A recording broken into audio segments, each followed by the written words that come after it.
There was once a house older than memory, resting at the edge of a forgotten town. No one knew who built it. No one remembered when it first appeared. It stood hunched between gnarled trees and shifting mists, cloaked in silence thick enough to bend time. Its wooden bones ached with stories too heavy to speak. The windows, clouded with dust and regret, watched the world without blinking. And though its roof sagged and its walls peeled like old bark, it remained untouched by wind, rain, or rot, as if the house refused to decay until its last secret was spoken. Children whispered about it behind trembling hands. They said the house moved when no one looked. That sometimes, if you pressed your ear to the wood, you could hear breathing, slow, deep, not quite human. Yet no bird landed on its rooftop. No vines crept up its frame. The world around it lived. The house only remembered. One evening, as the sky dimmed into bruised purple, the house stirred. It was not a motion of wood or stone, but something older, something beneath the floorboards of the world. A ripple, like a thought surfacing after centuries asleep. In a universe ruled by entropy, where stars burn and vanish and galaxies are torn apart by gravity's slow hunger, this house, forgotten, still waiting, became a paradox. A center of stillness in the rushing river of time. Far above it, the cosmos wheeled on in silence. Our galaxy spun like a golden storm, each star a heartbeat in the dark. Black holes whispered at the centers of galaxies, their voices made of time itself. Neutron stars, the crushed remains of supernova, spun like haunted clocks, dense as forgotten guilt. And still, the house endured. It had no right to exist. Yet it did, like an echo from a world that should not have been. A boy once entered it. He did not speak much, and the world rarely spoke back. He was the kind of soul who looked too long at the night sky and saw not wonder, but questions that no adult dared to ask. He approached the house on a windless day, as if drawn not by curiosity, but by gravity, a slow pull that didn't feel like danger, but memory. When he stepped across the threshold, time folded like cloth. The dust did not stir. The silence deepened into something physical, like a weight pressing behind the eyes. Inside, the room stretched wider than the outside could explain. The wallpaper held patterns that moved when he blinked. Clocks ticked backward. The air smelled like rain that hadn't fallen yet. And in the center of it all, a door. Old iron sealed with symbols he could not read, but somehow understood. It was not locked. It was waiting. When he opened it, he did not find monsters or ghosts. He found stars. A sky inside a room, endless and quiet. Planets turning like coins in the dark. Nebulae bloomed like wounded flowers. But this was not a dream. It was a memory. Not his, the universe's. The house was not a building. It was an anchor. A fracture in space-time. A scar from before the Big Bang cooled into atoms. It had gathered stories from every corner of reality. Civilizations that rose, questioned, reached too far. Beings who touched dark matter like it was clay. Entities that lived between dimensions, lonely and godless. The boy walked through this memory, barefoot on nothing. Around him floated the remains of a world that tried to know everything. Towers that stretched into antimatter winds. Machines that carved gravity into weapons. Minds that uploaded themselves into fields of pure magnetism. But all of it silent. As if they had all asked the same question, and had no answer. He came to a place where the stars dimmed. A kind of cosmic library, filled with vessels of light. Not books, but compressed consciousness. Ideas too large to survive in flesh. He reached toward one, and it spoke, not in words, but in grief. It showed him the end of time. Not fire, not ice, just quiet. Proton decay. Black holes evaporating into nothing. A flat, empty canvas. No stars. No thought. No watchers left. And yet, one echo. one memory, a shape, a house, holding on to a question long after all answers were gone. He understood then. The house was not haunted. It was haunting. The last dream of a cosmos that once dared to wonder why it existed. A fossil of curiosity, built not by hands, but by the ache for meaning.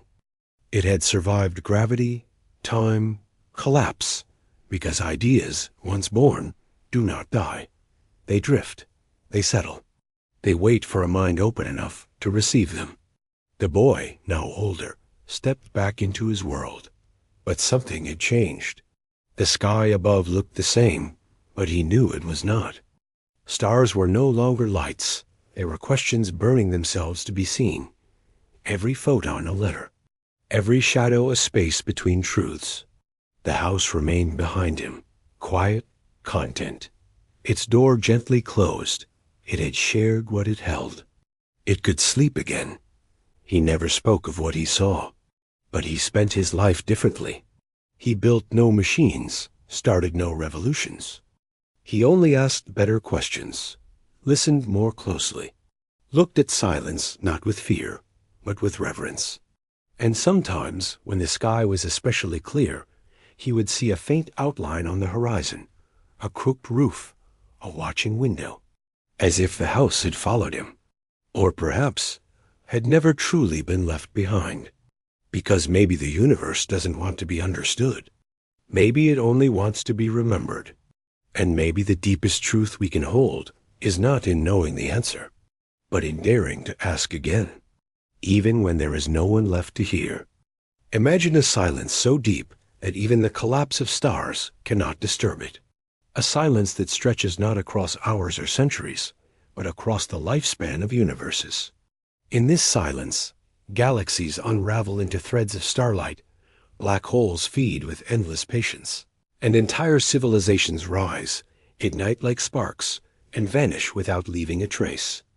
Time does not flow here as it does for us.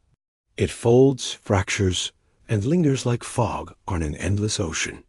To stand in such a place, if standing is even possible, would be to feel the weight of eternity pressing against the skin, whispering questions that no language has ever held. What does it mean to exist when all existence is temporary? What is memory when every monument, every world, every star is erased? Across the cosmos, beauty and violence are twins. A nebula, glowing with pastel light, is not a painting but a graveyard, the scattered remains of suns that once lived and died in spectacular violence. Supernova tear open the night, flinging heavy elements into the void, seeding the bones of future worlds, the blood of future beings. Yet for every explosion, there is silence. For every star born, another is extinguished. The balance is delicate, fragile, like glass trembling before it breaks. And still, the question remains, why does anything persist at all? Why is there something instead of nothing? The deeper we look, the stranger the answers become. Black holes, the most terrifying of objects, should have been the end of the story. Traps of light and matter, eternal prisons of gravity. Yet Stephen Hawking showed they are not eternal after all. They evaporate, radiating away their mass, disappearing into nothingness after unimaginable spans of time. Even the universe's most indestructible monsters cannot escape decay. Beyond them, time itself begins to feel fragile. Physicists whisper of proton decay, of the atoms that build our bodies slowly dissolving over eons. In that far horizon, the stars will not just go out. The very possibility of stars will be erased. What then becomes of meaning, of memory, of us? The galaxies we admire in photographs are not as they appear. Their spirals glittering with billions of suns are frozen portraits of the past, light traveling across millions of years to reach us. Each luminous thread may already be gone, its stars collapsed into black holes or cold dwarfs. The universe shows us ghosts, not truth. To look at the night sky is to see a cemetery, beautiful beyond words, but filled with echoes of what no longer is. Perhaps that is the cruelest paradox of all, that our most wondrous visions are already gone, and what we believe we know of the cosmos is always only what it was, never what it is. Somewhere in the deep past, intelligent beings must have looked up at their own night skies and wondered the same. Civilizations older than ours, builders, dreamers, engineers of impossible machines, must have asked the same aching questions. Did they find their answers? Or did they, too, vanish into silence, their monuments swallowed by the indifferent dark? Fermi's question haunts us still. If life is possible and time is vast, why do we see no one? Where are the voices? Where are the signs? Did they perish in wars, collapse under their own weight, or simply fade, their stars going out one by one until there was no one left to remember them? And yet, even if they did exist, even if their brilliance outshone our own, time has likely already erased them. In a universe where entropy is law, nothing survives forever. Every thought, every work, every answer is eventually swallowed. Meaning becomes a flicker, a fragile flame held against an eternal storm. Perhaps civilizations are not meant to last, but only to ask, to wonder, to burn brightly and briefly before vanishing. Perhaps the universe allows no permanence, only echoes. It is in this vast silence, against this endless collapse, that something strange begins to appear. Amid the inevitability of decay, small pockets of resistance flicker into being, anomalies that should not exist, signals buried in cosmic background radiation, structures in deep space too vast, too geometric to be random, patterns that hint at design, at memory, at something watching. And then there are the places, the impossible corners of reality where physics bends, where time folds back on itself, where forgotten things linger. Things like ruins that should have crumbled but stand untouched. Houses that weather centuries without decay. Doorways that open not into rooms, but into stars. These are not myths. They are fractures in the order of things, reminders that even the universe may not fully understand itself. They whisper of paradoxes, of secrets held tightly in the bones of reality. They hint that perhaps there are truths deeper than entropy, deeper than time, truths that refuse to be erased. What if memory itself is one such truth? What if meaning lingers, even when the galaxies are gone? The stars continue to burn and die. Black holes continue their slow evaporation. Civilizations continue to flicker and fade. But beneath it all, beneath the silence, the decay, the inevitability of nothingness, a question waits like a shadow at the edge of vision. It is older than life, older than the stars, older even than time. A question without an answer, a doorway without a lock. And in the stillness of the cosmos, it waits. If the universe forgets everything, then who or what remembers? The deeper the cosmos is studied, the less it feels like an answer, and the more it becomes a riddle. Stars, for all their brilliance, are temporary fires. They live by consuming themselves, fusing hydrogen into heavier elements until their cores collapse. Some die quietly, fading into white dwarfs that cool like embers. Others explode, leaving neutron stars or black holes behind. Every star is a clock, ticking down toward silence. Yet our eyes, trained to see permanence, cannot accept that the lights in the sky are only passing flames. If even stars die, what hope does anything else have of lasting? Einstein's equations stretch this unease further. Time itself is not absolute, but bends under the pull of gravity and speed. A clock carried near a black hole runs slower than one carried far away.